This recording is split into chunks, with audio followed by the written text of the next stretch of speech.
Alhamdulillahi nahmaduhu wa nasta'inuhu wa nastaghfiruhu wa nu'minu bihi wa natawakkalu alaihi. Wa na'udzu billahi min shururi anfusina wa min sayyiati a'malina. May yahdihillahu fala mudilla lahu wa may yudlil fala hadiya lahu. Asyhadu an la ilaha illallah wa asyhadu anna Muhammadan abduhu wa rasuluh. Sallallahu alaihi wasallam tabaraka wa salama tasliman kasiran kasira amma ba'd. Bismillahirrahmanirrahim. Waman ahsanu qawlan mimman da'a ila Allah wa amila salihah wa qala innani minal muslimin. Tuan-tuan, bapak-bapak sekalian, manusia beramal mengikut apa dia percaya, bukan mengikut apa yang dia tahu. Ini manusia hampir semua tak faham ni. Kan? Mereka macam tak belajar perkara. Iaitu manusia tak buat mengikut apa dia tahu. Jadi kalau kita tahu banyak, dia tak guna. Kita takkan boleh amal apa kita tahu. Hari ni kita buka sekolah, madrasah, kita latih banyak guru untuk dapat mengajar agama lah. Jadi kita kata kita kurang guru agama. Maka kerana itu orang tak ada beramal. Sebab kita percaya orang ni beramal mengikut apa dia tahu. Ini salah. Manusia tidak akan beramal mengikut apa dia tahu. Dia tahu, dia boleh cakap, tapi dia tak boleh amal. Jadi bila dia cakap, dia tak boleh amal, dia berdosa.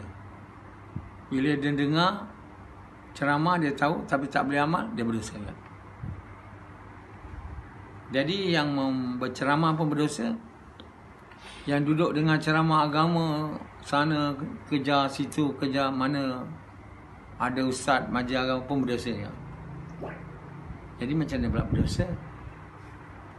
Saya nak tahu amal agama, you tahu tapi tak amal. Allah beritahu, adakah kamu tahu dan tidak amal? Adakah kamu ajak orang lain buat baik, kamu tak buat baik? Allah marah. Jadi mereka yang tahu tak beramal, Allah marah, murka. Makin banyak kita tahu, makin tak beramal, lagi murka. Jadi orang yang dikatakan orang banyak belajar agama ni, dia hanya tahu je banyak perintah Allah, tapi dia tak boleh amal. Jadi dia dapat dosa. Pergi belajar bertahun-tahun, jadi orang yang berdosa. Bila ada banyak tahu tak amal, banyak tahu, makin banyak, makin dalam lah neraka dia. Jadi kita tak boleh tahu aja, kita kena amal. Jadi kita selepas untuk kita tahu, jadi kita percaya, kita kena ada iman. Yang ini tak diambil tahu, belajar aja, buka madrasah aja, ada kuliah aja, tiap-tiap hari kuliah. Dan mereka anggap dengan tahu mereka dapat buat amal. Tak. Manusia takkan beramal mengikut apa dia tahu. Ini dia punya kata-kata orang bijaksana. Manusia takkan beramal mengikut apa dia tahu. Manusia akan beramal mengikut apa dia percaya. Makin percaya dia betul, makin betul amal dia. Macam satu orang percaya tentang perkara sikit dia beramal tapi tak betul dia. Dia tak dapat buat amal tu untuk sukakan Allah dengan ikhlas, dengan ihsan, tak boleh. Dengan ihtisab lagi tak boleh. Dia hanya tahu dan dapat beramal, amal pun tak diterima. Sebab tak betul. Iman sikit dia. Sebab apa? Tak buat kerja dakwah sesungguh dengan korban harta diri, dengan cara Nabi SAW, dengan niat apa Allah suka. Kerana ini tak buat, Baca Quran dengan yakin lemah. Jadi apa yang Allah cakap tu tak yakin, tak percaya. Jadi tak buatlah. Baca aja lah. Quran hanya dibaca. Macam Sufyan baca pun tidak. Sufyan Gombak ni, dia baca pun tidak. Bila saya dah cakap baru dia beli Quran saya kata, berapa banyak kau dah baca? 2 bulan dah beli. Berapa lay je beli. Itu dia baca, dia pun baca tak? Belum dia percaya. Iman dia lemah. Apa dia percaya, dia baca dia tak percaya. Ke tahap Allah mahu. Maka kerana itu, dia baca tahu, tapi dia tak percaya. Apa yang dia baca dia tak boleh amal. Kenapa? Dia tak buat gas. Buat kerja dakwah macam Nabi. Korban harta diri. Dan keinginan. Dia tak buat. Macam Rasidi, baca, percaya sikit je. Beramal tapi tak betul amal tu. Sebab percaya tu kecil je. Makin kuat percaya tu, makin dalam, makin baik amal tu. Amal ni dia punya kualiti berbeza satu orang mana. Sampai dia dapat satu orang tu the finest amal. The best maknanya. Amal satu amal baik. Bila iman dia kuat, amal dia terbaik. So Allah SWT di akhirat nanti dia bagi tahu, Allah bagi tahu kami akan bagi ganjaran kepada mereka ni. Dia ada amal baik, amal terbaik, mengikut amal terbaik dia. Bukan mengikut amal baik dia, yang amal terbaik dia akan diberi ganjaran. Dalam Quran. Apa beza amal baik dengan finest amal? Finest amal mean amal yang cantik lah. Finest. Satu amal baik, satu amal finest. Sangat baik, sangat murni. Apa beza dia sama? Kau? Kelas dia. Ialah kelas, satu kelas amal baik, satu amal finest, murni. Allah beritahu dalam Quran tu amal baik dan amal murni, finest. Jadi amal baik ni amal yang dibuat dengan cara Nabi, dengan ikhlas, untuk suka Allah. Amal finest ni amal yang dibuat dengan cara Nabi, untuk suka Allah, dengan ihsan dan ihtisab. Itu. Siapa bagi faham ni? Siapa pernah cakap macam ni? Ada. Jadi kalau kita banyak amal, tapi amal finest kita tu ada, Allah akan beri ganjaran mengikut bukan amal baik tu, mengikut amal finest kita. Allah sangat baik, Allah sangat pengasih penyayang. Ya? Jadi Allah memberi ganjaran kita mengikut amal baik kita.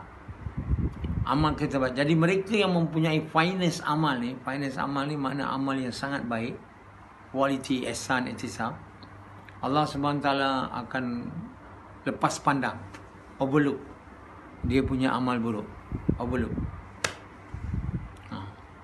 padamkan semua. Dan Allah SWT akan tonjolkan yang di amal terbaik ni. Bagi mereka ni Allah bagi ganjaran yang besar, yang sangat tinggi.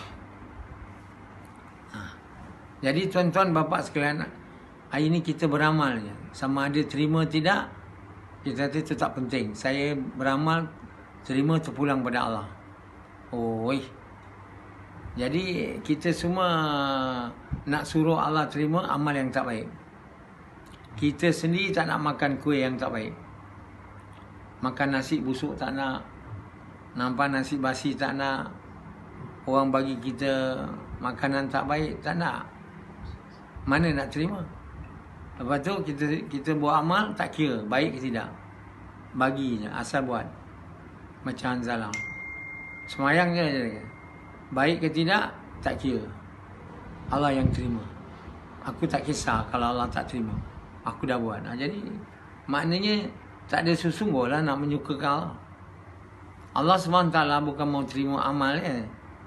Allah mau amal yang baik. Aku tak jadikan hidup dan mati, melainkan untuk melihat siapa yang baik amalannya, yang terbaik amalannya di antara manusia.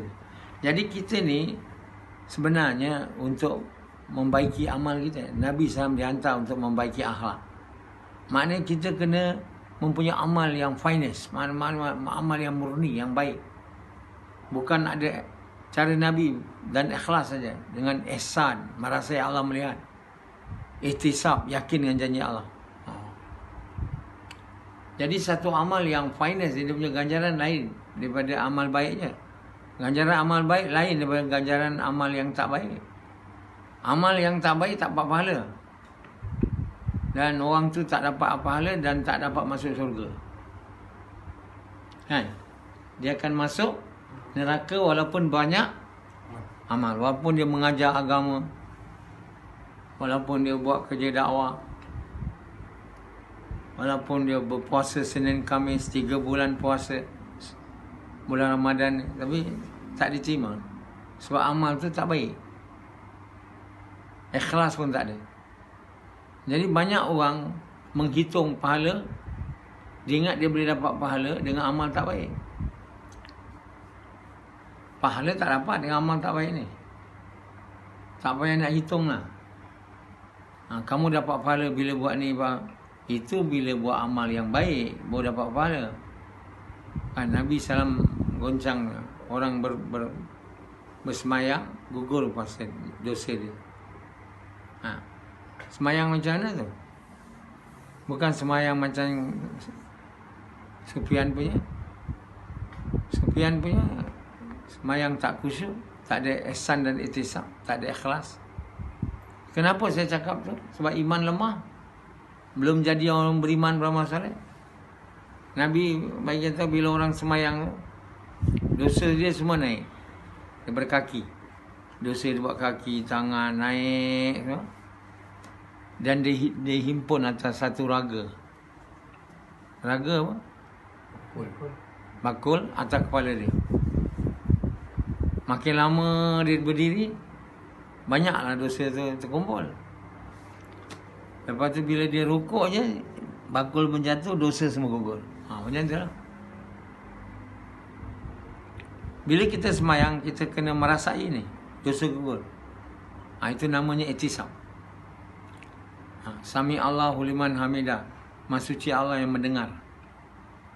Mereka mujinya. Ini nama ihsan, merasai Allah melihat. Kita semayang itu semua tak ingat. Bukan itu je tak ingat, apa baca pun tak ingat. Baca je Bismillahirrahmanirrahim, Alhamdulillahirabbil alamin. Baca je tak tahu apa kita baca, namanya mengigau. Tak tahu apa dia baca, malah ingat macam-macam benda. Jadi semayang yang macam ni, semayang tapi tak baik. Sebab dia semayang je tak baik, tak naik lah. Tak naik atas kepala dia. Macam mana nak diterima? Naik kat kepala pun tidak. Jadi dia orang kata tak apa semayang, asalkan semayang,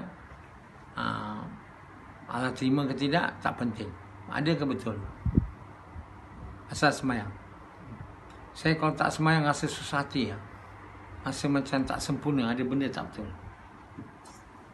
Saya rasa sebab saya dah biasa sangat semayang, tak boleh tak semayang. Rasa satu macam lah.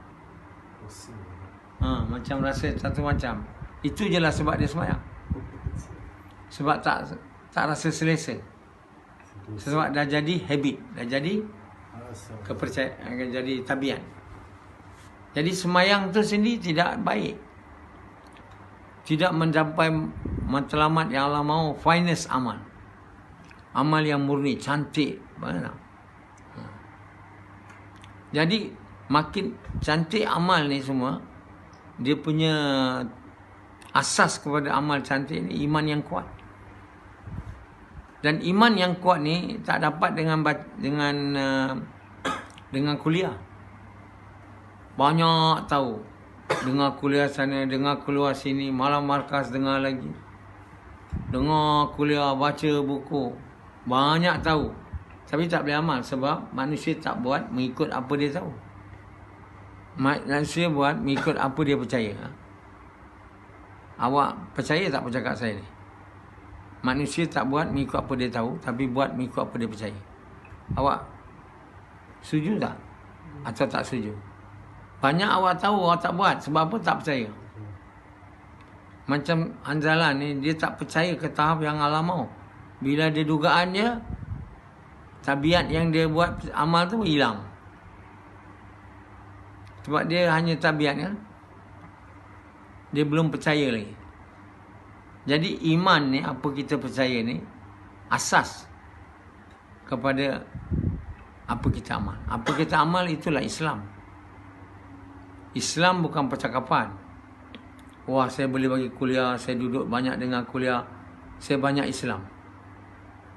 Banyak bercakap tentang Islam, tak boleh buat kita Islam. Islam bila kita beramal seperti Nabi Muhammad sallallahu alaihi wasallam. Jadi sehingga kita tidak boleh amal apa kita tahu, dia takkan jadi apa kita percaya. Bila kita dia tak jadi apa kita percaya, kata Allah mahu, kita tak boleh buat. Bila kita tak boleh buat, kita berdosa. Dan kita akan ditanya, apa kita buat di dunia? Kenapa kita jadi beri tahu tapi tak buat? Kita tak boleh nak jawab. Kenapa kamu suruh orang dan kamu lupa diri kamu? Kita tak boleh jawab. Jadi tuan-tuan bapa sekalian, sebab itu bila ditanya Nabi apa asas agama ni, Hadrat Abu Usman radhiyallahu dia jadi macam tak tentu hara dia. Nabi dah meninggal, dia lupa nak tanya soalan ni. Maknanya dia tak tahulah bila Nabi meninggal, dia tak tahu. Allah, tak sempat nak tanya dia dah meninggal dah. Ingat Nabi hidup lagi. Dia begitu memikirkan perkara tu, asasnya. Ini kita risau tak nak tahu apa asas agama. Tak risau kita. Risau apa? Saya mahu apa asas untuk jadi kaya.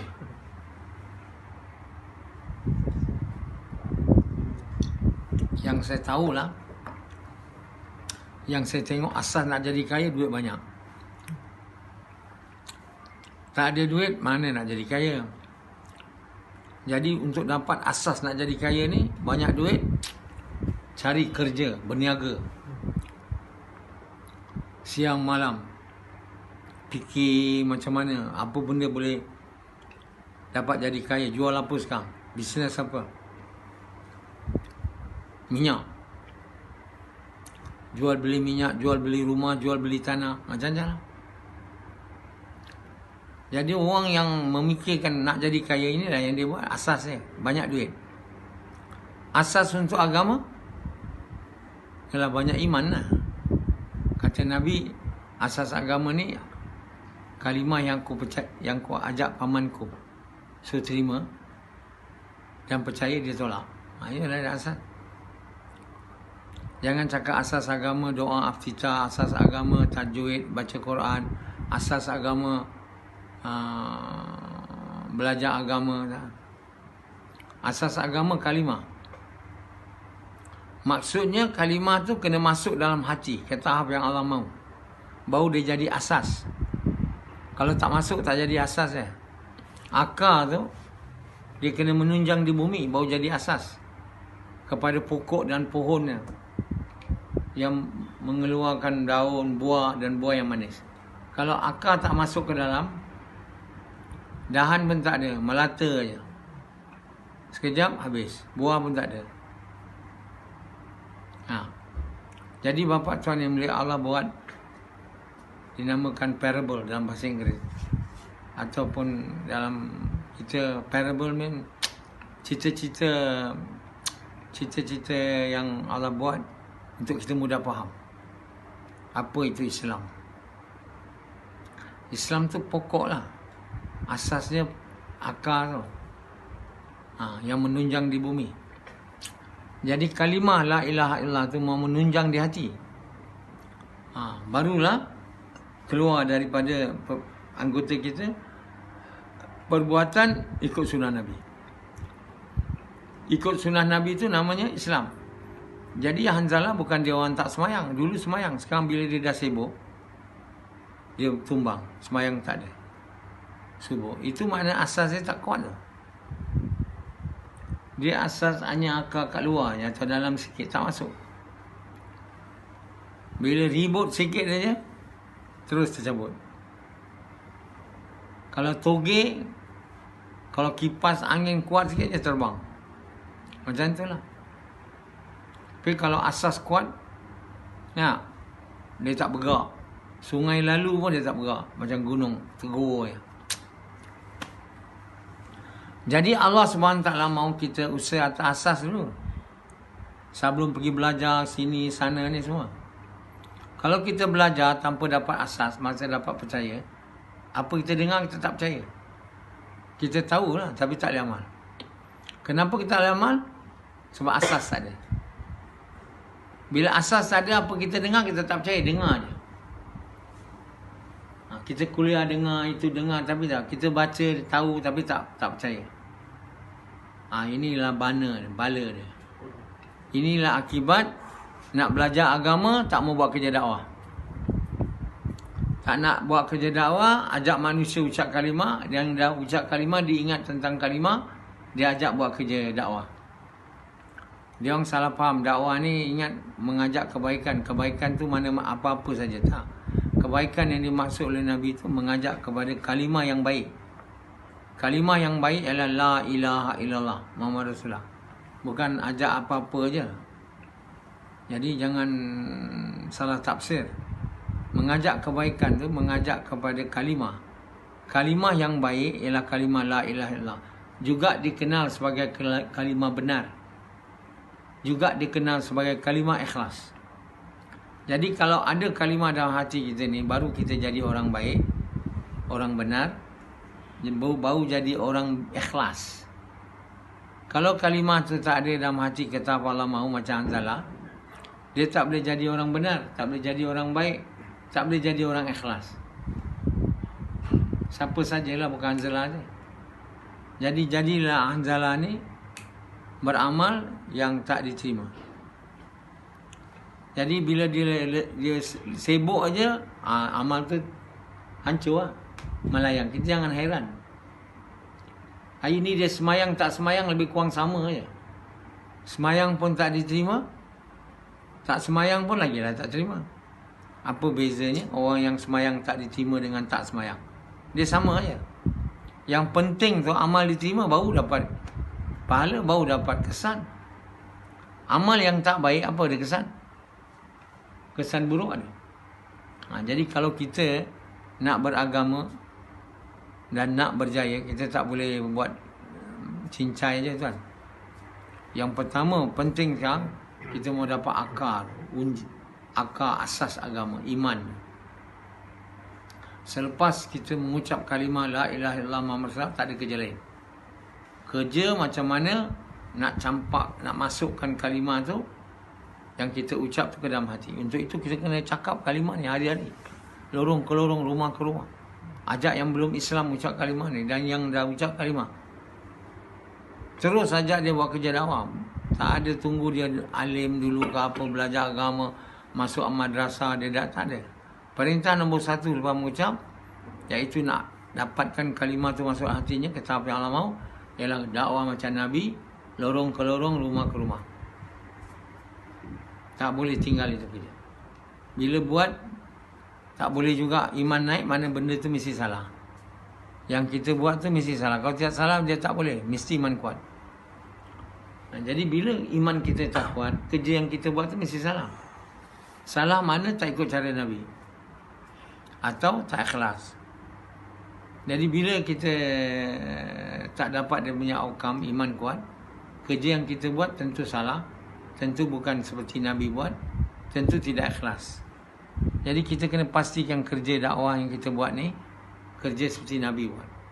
Bukan ajak orang pergi masjid. Nabi tak buat kerja tu. Ada Nabi buat kerja pergi masjid tiap orang. Itu orang nak belajar dakwah boleh lah. Dakwah ni mengajak orang mengucap kalimah, tahu? Dan mengingatkan manusia yang dah mengucap, ingatkan dia kalimah, ajak dia taat perintah Allah. Bila nak taat, ajar dia. Itu dia. Jadi atas perkara ni, inilah kerja yang mau dihidupkan yang telah mati lebih 1,500. Semua umat-umat terdahulu macam juga. Nabi dia meninggal, dia orang pun benci kerja ni. Ini dah lama umat ni benci. Bila saya datang, nak hidupkan balik. Susah, memang susah lah. Tapi bila satu benda dibuat gigih dengan gigih, air yang menitik lama-lama lubang dia, batu yang dia tahu lama lubang ada. Begitu juga dengan kerja ni, sikit-sikit saya buat ni, lama-lama dia akan berjalan. So dunia ni akan naik, bangkit atas kerja ni. Bila semua banyak orang bangkit kerja ni, orang tak tahu bahawa bagaimana kerja ni mula. Kerja ni mula tak ada orang nak buat. Yang ikut pun tak nak buat yang betul. Tapi bila kerja ni semua orang buat, baru orang tahu faedah dia. Betapa besarnya kerja ni, betapa tingginya kerja ni. Betapa kita tidak boleh tinggalkan kerja ni walaupun sehari. Kita mau terus buat kerja ni, kerja Nabi ni, dan cuti saja kita mati. Atas perkara ni, kerja ni kena buat di tempatan kita. Kita bagi masa 40 minit ke 1 jam. Dan kita kena buat usaha ni di taman-taman, di kampung-kampung yang berdekatan dengan kita. 3-4 hari, 5 hari dalam sebulan. Dan kita kena lapangkan 40 hari, 60 hari, 50 hari untuk buat usaha di negeri-negeri lain di negara kita dan di negara jiran. Dan setahun, seumur hidup kita sekali, bagi 4 bulan, 6 bulan, 5 bulan untuk pergi seluruh dunia. Atas perkara itu, tuan, siapa bersedia? Seumur hidup sekali pergi negara jauh. Jadi kita tak boleh negara jauh kalau tak buat gas tempatan. Kalau tak pernah keluar 40 hari. Ini tak keluar negara jauh dulu. Lepas 4 bulan India. Dia bukan seumur hidup sekali 4 bulan. Kata India. Kita 4 bulan, 6 bulan kemudian sekali. Itu taktik kerja Nabi. Mana dah buat semua ni lama buat, baru bagi 6 bulan, 4 bulan pergi negara lain, baru berwibawa orang tu. Orang yang bertahun-tahun buat kerja tempatan, bertahun-tahun keluar 40 hari, bertahun-tahun keluar 20 hari. Last dia pergi 4 bulan, 6 bulan ke Rusia, ke Amerika. Baru jemaah tu mantap, bercahaya.